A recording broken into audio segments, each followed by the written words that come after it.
Have you seen your parents or your older grandparents lately? There's a very important information that we wanted to share with you, how important it is to do a wellness visit. You will never know what's going on unless you do.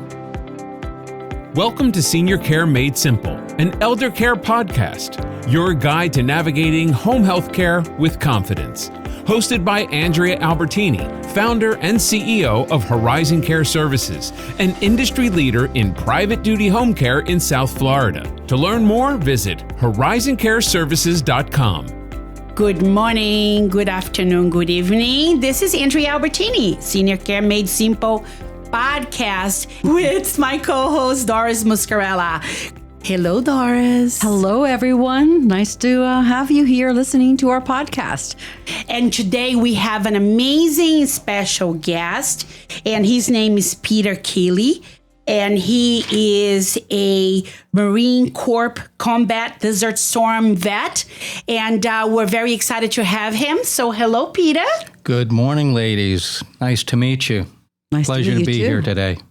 We're very excited to have you here, and we'd love for you to share some of your stories and some of the things that is very important for the community to know and what you're working on and so on. Sure. Thank you. It's an honor to be here and very grateful to meet you all. My passion and purpose of being here today with you is very similar to your mission of providing wellness for our community, particularly our seniors, our veterans, and our first responders. On that point, I believe that much of our passion and purpose is based upon what we've grown up with. And I'm the oldest of 6 kids, Irish Catholic family, a lot of dysfunction, a lot of dynamics, but that's good. And I went into the Marine Corps back in 1980. And I think I gravitated to that because of my father, my godfather, and the family heritage of carrying on that tradition. I say that because as the oldest of 6 and as a leader in the Marine Corps, I believe, and I'm very confident, that is brought to me where I am today in my senior years of having a passion and commitment similar to your mission of being aware of not only our family, but of our most important generation, our seniors and our elders, and providing that wellness and providing that compassion and that connection that is so important for our community. Well, you know, our seniors are very vulnerable, and a lot of times they get taken advantage of it. And actually, yesterday I had a phone call from a friend of mine who was actually in Tennessee. And this lady, she was taking care of this lady for a very long time. And she had some other friends with not such a good intentions who end up causing a lot of problems for this particular friend. And she ended up falling, and this friend of mine found her in the floor. Now she's in a nursing home for the rest of her life. And the friends who supposedly being taken care of her were not. And one of them was actually an attorney that supposedly be taking care of her affairs. So as you can see, Peter, because our seniors are so vulnerable, okay, you can't just trust anybody. Mm-hmm. You have to be very careful in who you trusting your loved ones with. And as we live in Florida, a lot of our seniors, their family don't live here, okay? Yep. So they don't know what's going on with them. So it is very important this stop by a wellness check. Correct. You know, I talked to my mom yesterday. She sounded a little different, or my dad sounds a little different. For any of you who has elderly parents, elderly grandparents, or sometimes just an aunt or an uncle who never had children, you know, check on them. Do a wellness check. And I've been fortunately trained. I'm not formally certified, but I've been formally trained in peer support and wellness checks. My career background recently has been supporting first responders that go out to the communities. And I'll have a list of those individuals, and I'll do a follow-up check, right? Because they may be having physical or mental trauma. And the important thing that I've learned, as my father had said, learn to listen to learn, And the important thing, the reason why I say that is when you're doing a wellness check, it's very important to hear what is being said and what possibly might not be being said. And as you had mentioned, Andrea, to be keen on your gut instinct. If you hear or you see something that's a little bit off, go with your gut instinct and lean in. And if you have the physical capability of visiting, do that. And having what we call, as you had just mentioned, you have a lot of vulnerability. You assume positive intent. In today's crazy world, unfortunately, you can't always assume the positive intent. There's other underlying, things that might be going on. My point here is it takes a minute. It takes 5 minutes to simply lean in and make that connection. And that 1 or 2 minutes or 5 minutes can be a matter of, as you had mentioned, your patient, your colleague that was going well, and now all of a sudden she's now in a hospice or in a nursing home, bedridden. That check-in can be a matter of wealth, and as a matter of fact, right, health is wealth, right? Absolutely. So it's very, very important to take that time and to work through that. And I'll close it with this. I look at it as the full circle of life, right? A lot of times I was speaking with a colleague on my way up here this morning. Her mother is in Chicago. She's here in Florida. And she's challenged with, mom's a little bit a pain in the butt, right? And it's all this stuff. Literally true, right? When we're little kids, you're chasing the kids and they're wanting to talk about the same story over and over again. Same thing as we getting older. We're talking about things that may make no sense, but if you lean compassionately and think of this and give that, and again, you only have one parent, one grandparent, family is so important to enjoy that, because one day they will not be here and you'll be sad, and you shouldn't be sad. You should celebrate their life. So it's very important in our fast-paced world to lean in compassionately, like what we're doing here today, and bring awareness and provide the support and care for our elders and our first seniors. And we're hopefully, God willing, we will all be there one day, and we will have a community of people that are supporting us like your organization. So I have a story, an experience that I had. It was Thanksgiving, and I happened to call my mother-in-law to check on her to see if she had made, don't judge me, please, the pudding. Her pudding was the best pudding in the world. So I call her up, and as I am calling her, she was slurred in her speech. And I'm like, you okay? She goes, no, I woke up this morning. I think it's a headache. I'm like, you have, I can't understand you. Oh, don't worry about it. And I have a reputation of, I don't wait. I immediately call 911. And she says to me, don't you dare call 911. I said, don't worry. I'm going to head over there to check up on you. And that's okay. I hung up the phone, and of course I did call 911. Good. By the time I got there, they were already taking care of her.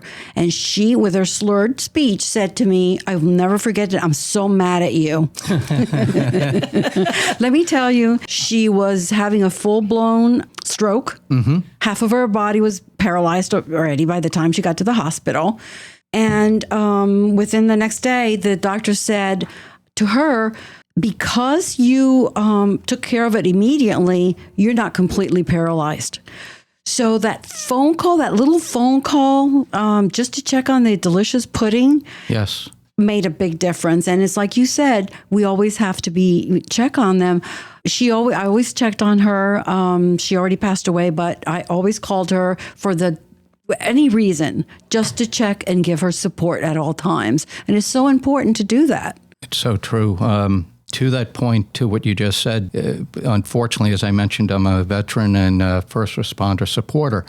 We know of 22 a day. 22 a day is either veterans or first responders, unfortunately checking out, committing suicide, and you've got 988. What I've learned in our wellness and support is that important thing, and go with your gut. And what you did there, you basically saved your aunt's life. Yeah. And it takes 1 minute to do it, and then maybe another minute to lean in and make sure that they're okay. Absolutely. And sometimes you call them and they repeat themselves over and over. When you were learning how to walk and you were learning how to talk, you did the same thing. Yeah. And they took care of you. So now, the roles are reversed. Absolutely. And how did you get started with this, though, Peter? As the oldest of 6, right, looking after, being a parental figure, and then a leader in the Marine Corps. No coincidence in life. I was on a meeting where Chief Wellness Officer for Clemson University, Anna Curry, who's a trained physician, doctor, and she started a wellness program for the U.S. Army. I was on a call, and she was leading a inaugural team of cohorts of peer support, as I mentioned before, to lean in and help our veterans and first responders. And I volunteered for that. And the nice thing, again, you pay it forward, you invest your time. I was trained, provided that guidance, sharpened up those tools of which, again, fortunately, I grew into. And I wake up each morning with this point: pay it forward and positive mental attitude. And as my kids say, there's 2 things you can control, Dad: your effort and your attitude. So I say this because what you give back and you volunteer your time, everyone that's listening here, take the time, pay it forward, help each other out. And you may be tired, but you'll be surprised. We get so much more energy back to be doing that. And it takes very little effort to do something good and to be caring and compassionate, particularly for your family. Or we're here in Florida and we're going grocery shopping. Very frequently, I'll see an elderly person in the aisle. They may not know me. And if it's a woman, I'll say, what happens in Publix stays in Publix. And I'll be kind and help her or him with their groceries, pay it forward. And again, everyone, you get so much more back. And similar to what you do on Andrea, philanthropy, whether you have the finances or the simple part of having the time, of having a conversation, you can make a positive ripple effect to that individual and the people around them. Absolutely. And there is, I've been a part of this community for 21 years, actually 24 years, but 21 years with my healthcare company. I am part of this community. We are part of this community, and we are here to be able to help everyone that has ever picked up the phone and called this company. Always. Well, sometimes we get phone calls that, I need a plumber. Okay, we have a list. We have a list of every provider that we already vetted, that we are able to help anybody. We are a senior services company, even though we provide private duty hour living care, senior placement, mobile physician. We are part of this community. So we are here to be able to help anyone and everyone with resources, information. And even my caregivers, our caregivers is our bread and butter. There has been times that we had a caregiver, she was 25, 26 years old with 2 kids working 12 hours a day, living in her car. We didn't know that, right? So when we found out, we put her in a hotel, and we went and talked to the Palm Beach County Family and Children's Services, and we were able to get her into a HUD community so she can get her life started. And so that's who we are. I am so proud and honored to be here today, to be able to do something with you, to be able to help any of the vets. Even though I'm Brazilian, the American vets are very important to me. So thank you for your service, Peter. My pleasure. Absolutely. So, Peter, I have a question for you. What are some of the signs that you've learned or trained on that we should look for during a wellness visit? Thanks, Doris. That's a good question. And in the key art of what we're doing here, right? We're sharing and we're pausing and we're actively listening. And what I've learned is the key point of actively listening. And that means the physical part of listening, of what's being said and possibly what may not be being said. And as what you had mentioned before, that slight thing of your aunt had the slurring of the words, slurring of the speech. That's from a listening perspective. Another point may be physical perspective. Share a story for you. I recently, as I mentioned, I retired unexpectedly, which I thought was going to be fine. And I myself went through a lot of trauma. So I say this here. A lot of people get to that point of retiring and understanding, well, your job doesn't necessarily define you. So that might be a challenge. You can say that all day long, but it is a big life change. And what I'm going here is I had met my brothers for a golf outing. Wonderful day. And my brothers immediately, right, not listening, but just physically saw me and said, Petey, you got to get the F out of the word. And the F is not that bad word. The F was the fear. Just them seeing me physically going through the trauma that I was going through. So you have to be aware of, your senses, physical, listening, etc. And then most importantly, in this day of technology world, right? We've got phones in front of us and distractions. Remove the distractions, remove the noise, be present, be truly present, just like what we're doing in this meeting today. And you can pick up on those signs and you can be one step ahead and go, as we said before, go with your gut instinct. Go with your gut instinct, and you'll be very happy. And you know what? If you were wrong and she was just having slurred words, that's okay. It showed that you cared, and you can make a true difference. And as you had mentioned, Andrea, being aware of not only your patients, but also of your clinicians and your staff, and which is why I'm grateful and honored to meet all of you today. You're not only looking at it from your patients, you're looking at your holistically, your clinicians, your team, et cetera, that whole community. They're making that positive impact of making individuals, our community, our nation, and the world a better place. I'm really curious about how you deal with determining, and once you determine something, what action do you take? Let's say you phone a first responder and you find that something's off. What do you do? Sure, that's an excellent question, Doris. Again, as I mentioned, and all of us, we have different skills, et cetera. The important to what you did before, right? You made the call and to your aunt, and you reached out to a resource that could help your aunt. What I do is similar. I'll reach out, and it could be family members as well. Reach out, be present, listen, have that conversation, and again, very important is to allow that individual to speak, right? To have that, as you were mentioning before, Andrea, you think you have your friends. You think somebody's taking care of somebody. To know what your 3 to 5 is. 3 to 5 is 3 to 5 unconditional people that have your back regardless. Now, if you don't have that 3 to 5, or you're just doing a wellness check, what you'll do is you'll give that person the time to listen, to talk, and do more listening. Provide no real feedback. Let that person figure that out on their own. Again, I do this because I'm going through my own programs as well. I walk it, I live it, I breathe it. And the important thing is that let that person figure it out on their own. And if they do need help, reach out, provide them information, whether it be, as you mentioned, Medicare, Medicaid, valued information, resources to have food, et cetera, to help them understand where they can get that. And if there's resistance, or there's particularly as we get older, that cognitive part there may be a little bit weak, to help provide that guidance, right? Don't do it all for them, because as we get older, we want to be self-sufficient, but to basically provide them that guidance, put that seed in there. But very important, if you feel that they need help, make that phone call. Because again, the biggest thing is sometimes our pride gets in the way of what we really need and what we could do, or just sometimes we don't know. And if you care and you help, as you did, Doris, you basically saved your aunt's life.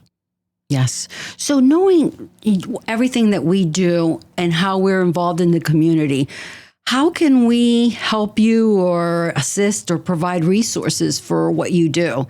Well, I was going to say, I know the power of connectivity, right? Connections, community, collaboration, right? A lot of C's there. And it's just a matter of communication, education, partnership. Again, whether it be philanthropy, finances, or wellness checks. I'm working with an organization that's very strong in AI, technology, very sharp in technology, but they're not familiar with the veteran support groups of organizations like Boulder Crest, Gary Sinise. If you know who Gary Sinise is, people remember him as Lieutenant Dan from Forrest Gump. Yes. It's all of this stuff. And again, his story, interesting story, his son and his wife passed away almost at the same time. And he, instead of getting dark and going into depression, he started similar to what you do, Andrea and Doris, information for the community. So what can we do together is basically what we did here today. We got to know each other. We didn't know each other probably a month ago. We took the time of understanding each other. We're sitting here today.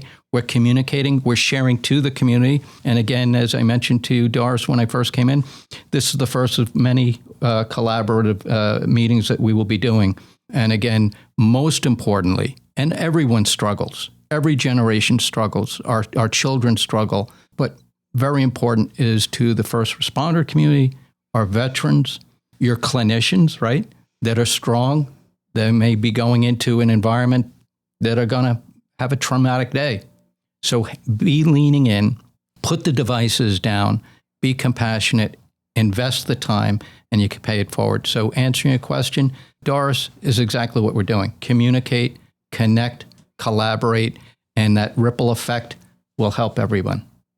That's awesome. Thank you for your service. Thank you. So, Peter, can you explain Great Day to us, please? When I went to a recovery program at 66 years old, I went into a post-traumatic stress recovery program, and I thought I knew it all. I thought I was good. I was in health and wellness. I went to that program, Boulder Crest Foundation and Big Red Barn, that have helped me what we call struggle well, right? We all struggle. But to shift our struggles into to turn that struggle into strength. And a great day, as we were sitting there, as I mentioned before, effort and attitude. I was thinking of a little logo of, as I said, I wake up every morning, positive mental attitude, pay it forward.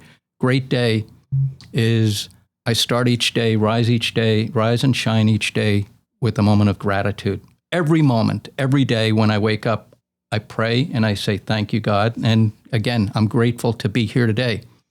And through the day, I'm going to have a heck of a lot of challenges, but I'm going to rise and thrive through those challenges with resilience. Again, as I mentioned, I've got two things I can control, effort and attitude. That's it. And then at the end of the day, that successful day is through teamwork. Hence, I wish you all a great day. Start it with gratitude, resilience, effort, attitude, and know that we only succeed through teamwork. Thank you. That's awesome. Together, we're better. Absolutely. Right? We Together, do a we're lot better. more wonderful things together than alone. Absolutely. Absolutely. Okay, sidebar. You said the word golf. You had me at hello. Oh my God, here we go. For a lot of you guys. We are brothers and sisters from others' mothers because I always say, you had me at hello. So true. So tell is me there more. a Veterans Golf Association? Is there a First Responders Golf Association? Absolutely. There's plenty. And it's funny. I will frequently find finances to go to a Rolling Stones concert, that's for sure. But then since they're not touring this year or possibly ever again, the other thing is golf. So I will find yes, there are plenty of golf outings and fundraisers and sponsorship. You mentioned before, I went to one in South Carolina, and you find a way of doing it. And what I like about golf is, again, if you're sponsoring it and you're part of it, it's bringing a community together. You're meeting people. You're outdoors. And as my kids have realized, wow, Dad, golf is a tough sport. It kicks your butt. But you're outdoors. It's a mind game, and it truly brings people together. So, yes, there are plenty. We will definitely share together on some of these events. You'll see it on social media if you follow me on LinkedIn or Instagram, et cetera. It's all relative, but yes, golf. And as my father would say, any day on this side of the grass is a good day. So it's a beautiful day. Absolutely. We were part of the Friends of Veterans for IVAS. We participated in that golf tournament. Horizon was there. Of course, we love, the veterans, and we were a sponsor of that event last year. and we did a great job. So that's why I'm asking about golf, and I'm a golfer. So we will definitely be out on the links together, and I'll be a ringer, and I'll have my brother Timmy, who's a single handicaps. Actually, I'll give a shout out to him. He just won the golf championship up at his golf community. But we will definitely do it together. And as I mentioned before, this is the first of many. absolutely. Well, thank you so much, Peter, for coming today. It's an honor having you in our podcast, and hopefully we'll be able to share a lot of time and a lot of good things together and continue to do well for our local seniors and anyone that may be in need. So thank you for coming today. It's a pleasure having you. If you all need any information about the amazing work that Peter does, it's going to be down in our show notes. Anyone needing a wellness visit, check. All Peter's information will be down in the show notes, and you guys can reach out to him. If any of you are interested in coming into our show or talk about anything and everything that you may want, please email us at seniorcaremadesimple@gmail.com. seniorcaremadesimple@gmail.com. Thank you again for joining us in one more episode of Senior Care Made Simple. Doris, have a wonderful day, everybody, and I'll see you next time. Thank you, Peter. Thank you, Peter. Ladies. Thank you. Senior Care Made Simple, an elder care podcast, has been brought to you by Horizon Care Services, your private duty choice in home care in South Florida. For more information on acquiring home care assistance, visit horizoncareservices.com.